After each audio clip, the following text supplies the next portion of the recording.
کبھی کبھی ایسا لگتا ہے نا جیسے زندگی ہاتھ سے نکلتی جا رہی ہے۔ اگر یہ احساس ہوتا ہے تو ایک بات یاد رکھنے کی ہے، ابھی بھی دیر نہیں ہوئی۔ اس پوری گفتگو میں ہم انہی حکمت عملیوں پر بات کریں گے جو کامیاب لوگوں کو ان لوگوں سے الگ کرتی ہیں جو ایک جگہ پھنس کر رہ جاتے ہیں۔ مقصد یہ ہے کہ زندگی کا کنٹرول واپس اپنے ہاتھ میں کیسے لایا جائے۔ دیکھیں، یہ سوال کیا وقت ہاتھ سے نکل رہا ہے، یہ کوئی نئی بات نہیں ہے۔ ہم سب کو کبھی نہ کبھی یہ محسوس ہوتا ہے۔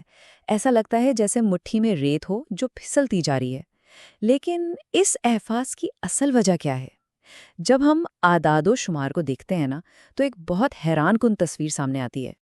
تو یہ دیکھیں، 25 سے 65 سال کی عمر کے درمیان جو ہماری پرائم لائف ہوتی ہے، اس کے 33 سال تو پہلے سے ہی بک ہو چکے ہیں۔ ذرا سوچئے، 14.4 سال صرف کام میں گزر جاتے ہیں، 13.4 سال سونے میں، اور یہ دیکھیں ٹی وی اور سوشل میڈیا ملا کر قریباً 4.5 سال۔ یہ سب ملا کر بن جاتا ہے ہماری زندگی کا 82%۔ تو سوال یہ ہے، پیچھے بچا کیا؟ جی ہاں، صرف 7 سال۔ فیملی کے لیے، دوستوں کے لیے، سفر کے لیے، کوئی نیا اہم کام شروع کرنے کے لیے، ان سب چیزوں کے لیے ہمارے پاس کل ملا کر بس اتنا ہی وقت ہے۔ اور یہ وقت ہر گزرتے دن کے ساتھ کم ہو رہا ہے۔ شاید یہی وہ احساس ہے جو اندر سے بے چین کرتا ہے۔ تو اس پوری صورتحال سے نمٹنا کیسے ہے؟ اس کے لیے ہم ایک پراپر فریم ورک پر بات کریں گے۔ ہم پہلے یہ سمجھیں گے کہ یہ وقت آخر جا کہاں رہا ہے، پھر کمال کا انتظار کیے بغیر عمل کرنے کی اہمیت پر بات ہوگی۔ اس کے بعد ہم دیکھیں گے کہ باہر کی اور اندر کی رکاوٹوں کو کیسے دور کیا جا سکتا ہے، اور آخر میں ایک اہم سبق کے ساتھ اس گفتگو کو سمیٹیں گے۔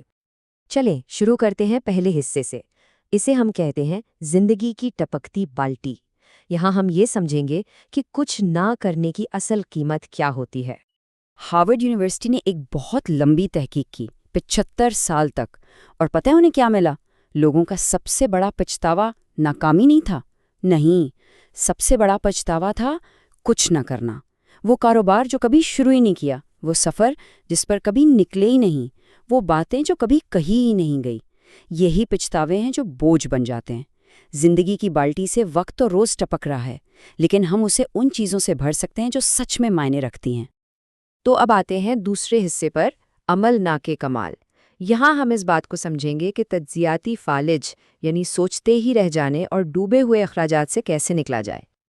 یہ ایک ذاتی کہانی سے سیکھا ہوا سبق ہے۔ ایک طرف ہم تھے جو 6 مہینے لگا کر بہترین بزنس پلان، مالیاتی ماڈلز اور مارکیٹ ریسرچ کر رہے تھے۔ دوسری طرف ہمارے مدے مقابل نے کیا کیا؟ انہوں نے ایک آدھی ادھوری پروڈکٹ لانچ کر دی اور ایک اصل کاروبار کھڑا کر لیا۔ نتیجہ، ہم منصوبہ بناتے رہ گئے اور کھیل سے باہر ہو گئے۔ اصل سبق یہ تھا، ایک ٹیم کے پاس پاور پوائنٹ تھا، دوسری کے پاس پروڈکٹ تھی۔ آج کی تیز دنیا میں مارکیٹ میں ایک نامکمل پروڈکٹ ہمیشہ کاغذ پر موجود کامل منصوبے کو ہرا دیتی ہے۔ اس کے پیچھے ایک نفسیاتی جال ہے جسے سنک کاسٹ فیلیسی کہتے ہیں۔ مطلب جتنا زیادہ وقت، پیسہ یا محنت کسی چیز میں لگا دی جاتی ہے، اسے چھوڑنا اتنا ہی مشکل ہو جاتا ہے، بھلے ہی یہ صاف نظر آ رہا ہو کہ وہ کام ناکام ہو رہا ہے۔ اسے دلدل کا جال سمجھ لیں۔ جتنی زیادہ کوشش کی جاتی ہے اس چیز کو بچانے کی، اتنا ہی گہرا اس میں پھنستے جاتے ہیں، اور اس جال کو پہچاننا ہی اس سے نکلنے کا پہلا قدم ہے۔ اس کی ایک زبردست مثال ہے 2019 کی فلم کیٹس۔ اسٹوڈیو نے اس پر $95 ملین خرچ کیے۔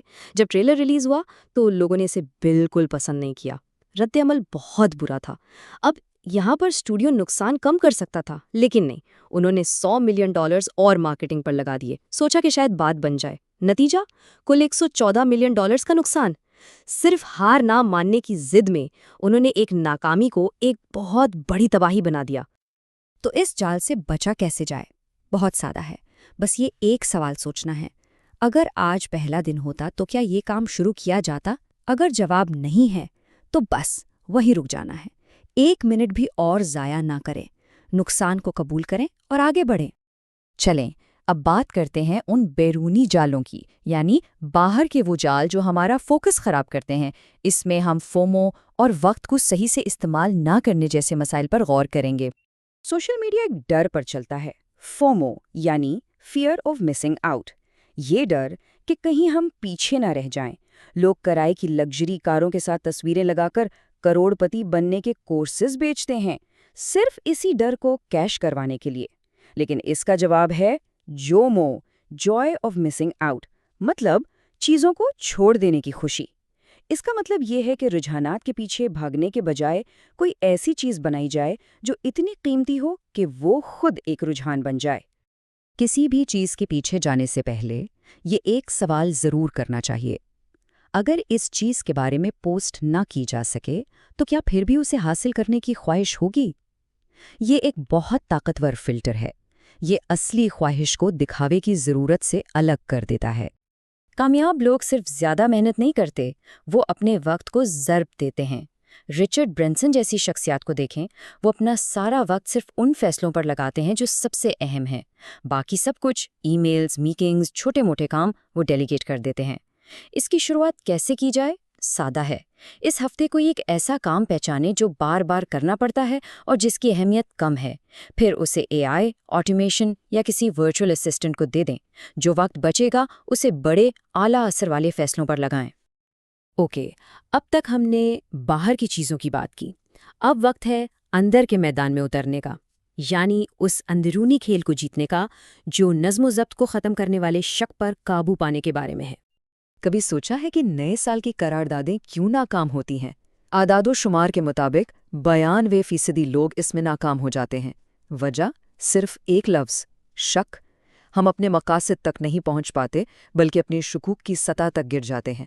یہی شک نظم و ضبط کا سب سے بڑا دشمن ہے۔ تو جب بھی شک پریشان کرے، 7 منٹ کا اصول آزمائیں، خود سے یہ ڈیل کرنی ہے۔ ٹھیک ہے، میں اس شک کی بات سنوں گا لیکن پہلے صرف 7 منٹ کے لیے کام کروں گا۔ اکثر ہوتا یہ ہے کہ ایک بار کام شروع ہو جائے نا تو رفتار خود ہی بن جاتی ہے اور ساری ہچکچاہٹ غائب ہو جاتی ہے۔ عمل ہمیشہ ہچکچاہٹ کا علاج ہے۔ اور اب ہمارا آخری اور شاید سب سے اہم نقطہ، یہ ایک ایسا آئیڈیا ہے جو کامیابی کے پورے تصور کو ہی بدل کر رکھ دے گا۔ یہ ہے پرفارم کرنے اور مہارت حاصل کرنے کے درمیان فرق۔ ہم آج کل ایک عجیب دور میں رہ رہے ہیں جسے اسٹیجڈ صداقت کی دنیا کہہ سکتے ہیں، مطلب جہاں لوگ کوئی ہنر سیکھنے سے پہلے اپنا برانڈ بنانے میں لگے ہوئے ہیں۔ وہ صبح جلدی اس لیے نہیں اٹھتے کہ انہیں کام کرنا ہے، بلکہ اس لیے اٹھتے ہیں تاکہ صبح جلدی اٹھنے کی ویڈیو بنا سکیں۔ یہی بنیادی فرق ہے پرفارمرز اور ماسٹرز کے بیچ۔ پرفارمرز کو سامعین چاہیے ہوتے ہیں، ان کا فوکس اس پر ہوتا ہے کہ وہ جیتتے ہوئے دکھائی دیں، انہیں برانڈ بنانا ہوتا ہے۔ دوسری طرف ہے ماسٹرز، جنہیں خاموشی چاہیے۔ کوبی برائنٹ صبح 4 بجے اٹھ کر پریکٹس کرنے کے بارے میں ٹویٹ نہیں کرتے تھے، وہ اصل میں پریکٹس کر رہے ہوتے تھے۔